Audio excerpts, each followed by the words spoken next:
राम के दुई गोललनवा जंगल बीचे जनमेले हो।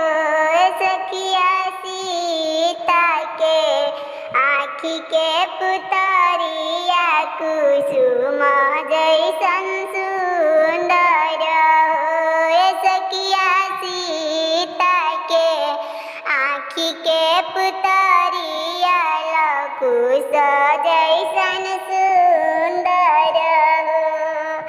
सीता के नरमी कलैया सुंदर सुंदर ललना हो। सखिया पलना में झूलावे ललनावा सीता के सुंदर लव कुश हो। सखिया सीता के दुई गो ललनावा अखिया के पुतरिया हो। राम के दुई गो ललनावा जंगल बीचे जनमेले हो। सखी सीता के आँखी के पुतरिया कुसुम जैसन सुंदर हो।